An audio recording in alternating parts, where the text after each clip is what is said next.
What's happening, fam? L.A.R movement still moving. Subscribe or die trying. You see the thumbnail. Is the black manosphere under attack? Yes. I forgot. I was saluting people in the last video about is the black manosphere marketable? Solo TV 84. Salute that man. Fresh and Fit podcast. Salute those men.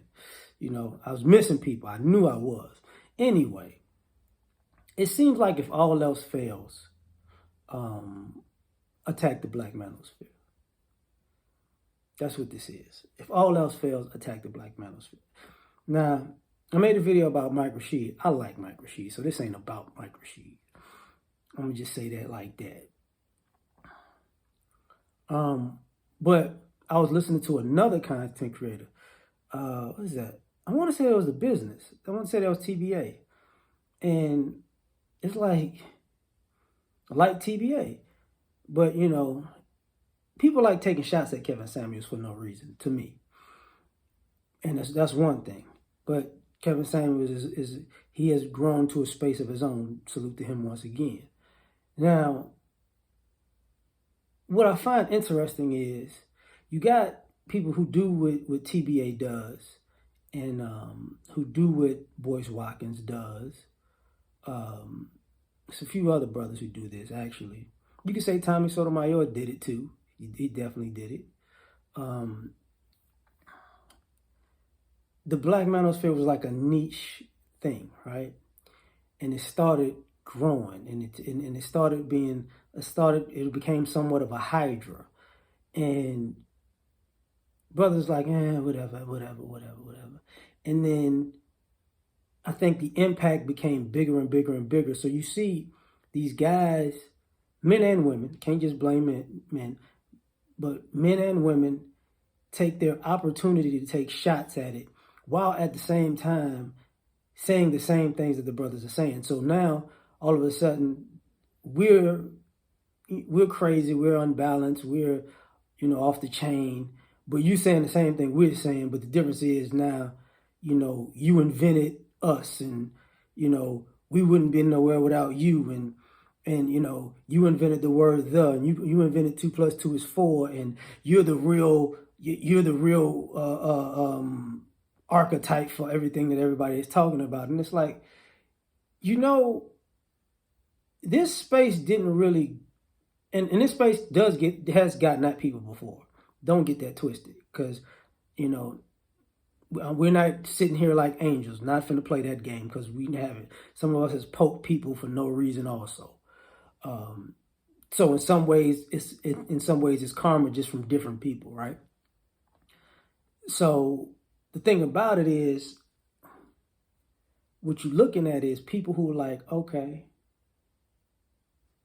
y'all like to attack us because y'all want to get us out the way. That's what it looks like. Because y'all really have no solutions that are different from our solutions. Y'all really have no talking points that are different from our talking points. What y'all want is the impact this is going to have when it blows up, in a sense. Y'all trying to get ahead of the curve, and like I said about the marketability part, y'all trying to stamp down the manosphere and making something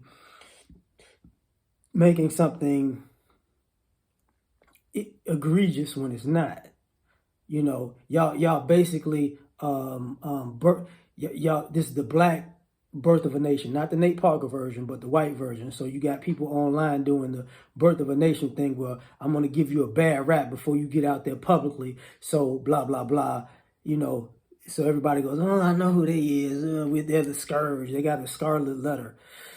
And at the same time, turn around and say, and do the exact same thing, which is stupid. You know, so yeah, to me, it's under attack, you know, and people forget. I think this is one of the few spaces on YouTube and online that they've actually been multiple hit lists put out for the space not to go, prior to me having this video. And I'm talking about, this goes back years. So I think guys are a little bit sensitive on that. Now, I will say this in a sense.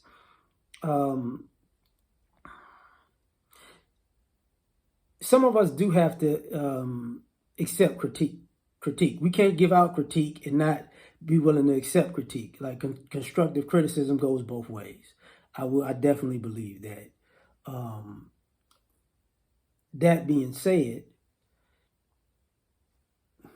all of this drama is like a lot of people seem like they want beef, but they don't. You see what I'm saying? Like they want beef, but they don't. And a lot of times, you know, even when this space strikes at a person,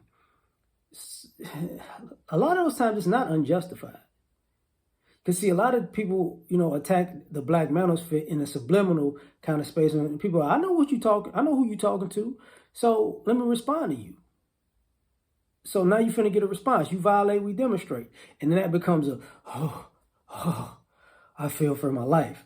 That happens more often than not. So do I feel like it's under attack? Yeah. And also, I got to say this. I think in some ways it's under attack from within too, because of jealousy. Some people will hop on other people's teams in hopes to get another person out the way, or another group out the way, because it's like a fight for the top and everybody wants a certain spot. And to me, it's stupid. Like, just real talk, it's just stupid. Same thing like with the women. The women are doing what? Saying, oh, they're bashing women and they're bashing and da da da da. And that's, for me, that's a dog whistle. The minute somebody says they're bashing women, it's a dog whistle when women say it. The minute that men go, they disrespectful to the Black woman, I'm like, oh, here we go with these hotep hustlers. Here we go. Because what winds up happening normally is people are trying to put a narrative on the space, and then when people come into the space and they start, people come into the space and go, that's not really what, no, they're not as evil as these people are talking about. Because you got more well-balanced men in this space than not. So I know people are trying to attack this space by pointing people to the most extreme factions of this space. And even those guys make sense. They're just extreme. You know what I'm saying? They're just extreme. I'm not going to lie. They're just extreme. But you're trying to use them as you see this video meme? There's a group of men out here that hate women. Look, I remember talking about this. Obsidian, when that, not Rebecca Lynn Pope, Sophia Nelson, years ago, him and Sophia Nelson would get into it online. And this is years ago. And I'm driving to the gym, and you know who I hear on the radio? 102.1 in Houston. So that's like the old school R&B station, Sophia Nelson. You know what I hear Sophia Nelson talking about? There are men in the YouTube space, and they hate women, and they're bashing women. It's like, oh, here we go. Here we go. So, even though him and her were going at it online, she took it on radio and wanted to, and wanted to one-up them on that. So it's like, this is what people do. They take that stuff on radio. They take that stuff on television. And then, ironically, it's backfiring because everything they take on radio and television, you rarely see a different face. So basically, since the manosphere is under attack, at some point you're going to have to put some of these guys on. And for you brothers out there, understand, if you're an extreme cat, they're going to try to put you on TV so you can look extreme, so you can make the whole space look extreme. So when you get on air, just know that. Like, share, subscribe, or die trying. We out. Peace.